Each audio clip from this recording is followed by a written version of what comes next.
여러분 안녕하십니까? 이어서 원주권 뉴스입니다. 원주시가 지난해 반환이 결정된 캠프롱 부지에 국립과학관 건립 유치에 나섭니다. 원주시는 과학기술정보통신부 주관 전문과학관 건립 공모에 도전하기로 하고 추진위를 구성해 17명의 위원을 위촉했습니다. 또 유치 당위성과 파급 효과 등 객관적인 자료와 관련 프로그램을 준비하기 위한 설문조사도 내일까지 진행합니다.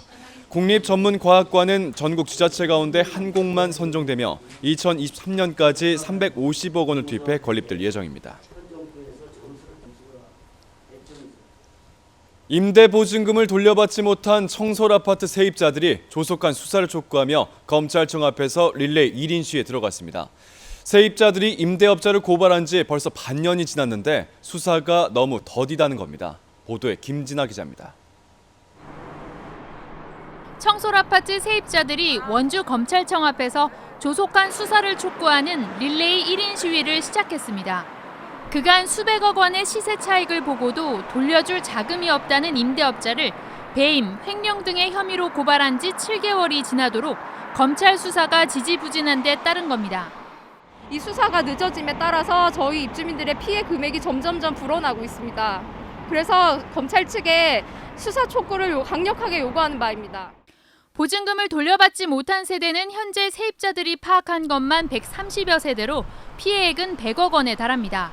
전세 재계약마저 이루어지지 않으면서 전세자금 대출 상환과 추가 대출에 따른 이자 부담을 이기지 못한 수십 세대는 임대업자의 근저당 비용까지 떠안고 시세보다 2천만 원 비싼 값에 울며 겨자 먹기로 살던 집을 매입했습니다.